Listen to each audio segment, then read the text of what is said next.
Right, so hi everyone, I'm Jack. I'm here today with Conor, my friend from IBM. He's going to tell us about what he's been up to and kind of how he's dealing with his life post A-levels. So thanks for joining us, Conor. Happy to be here, thanks for having me. Well, do you want to explain kind of what you do, how old you are and stuff like that?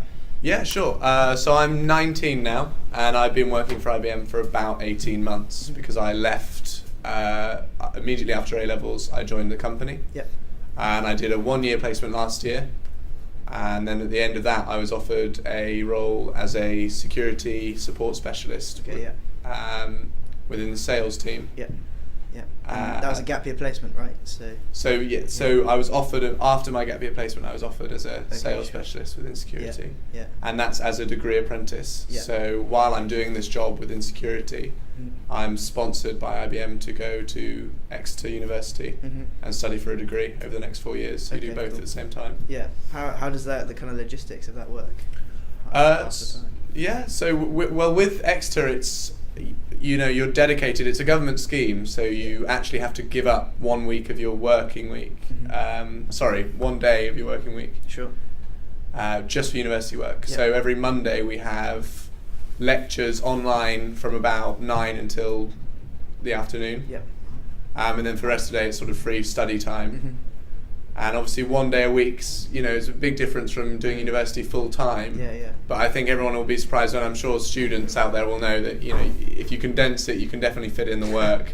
It's more about just actually being dedicated to it. Makes sense. On the day. So you're salaried by IBM, is that right? Or yeah, so I'm paid by IBM while I'm studying for the degree, as well as them covering the fees for the university. So I don't pay anything. In fact, I get paid to go to university, which is rare. So what's kind of the story of how you finished your A-levels and then decided that this was the path you were going to go on? How did that come about? So honestly speaking, I used the sort of application for a 1-year placement with IBM as like a stress reliever for exams. Yeah, makes sense. So I actually had my offer from IBM before I did results or anything. So it was during exam time where this process was taking place.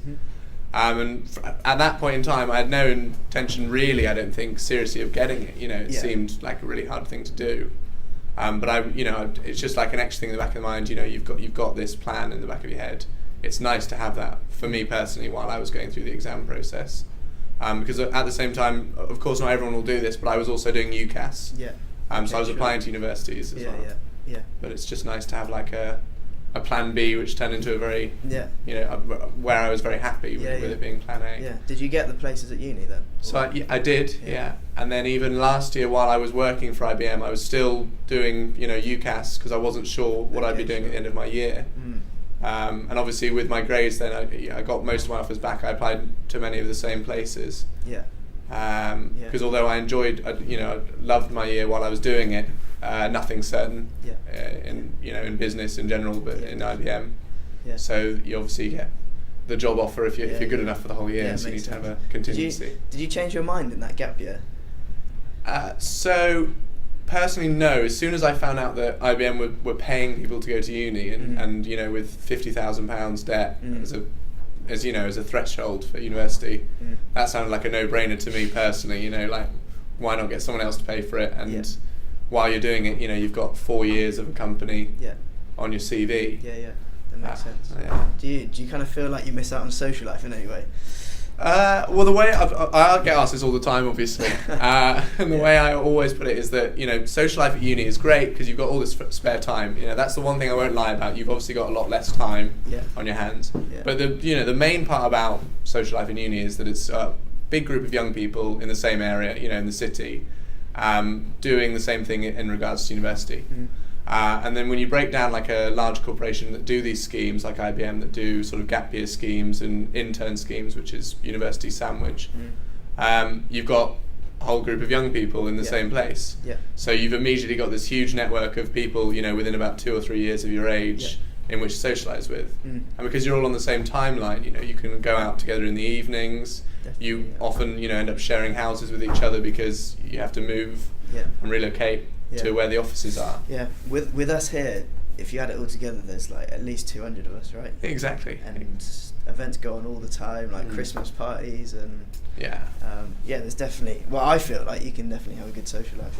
Definitely. Oh, well, you've got so many different groups as well, like you're saying, 200 but spread across the whole business. That's exactly. You've got your close mates that you always sit with, and then there's the people across the on a different floor and what have you. And that's really, and that's just the people that are either a gap year, an apprentice, or a university intern. And then there's all the graduates that are only 23 and above. That's not really, when you're all working in the same place. Yeah, exactly. 4 years is no big age difference at all. Do you kind of know how IBM or other employers feel about degree apprenticeships nowadays? Like, do they prefer it over a degree, or like, have you had any of that feedback at all? Well, I think how about from your manager? Like, what do they reckon?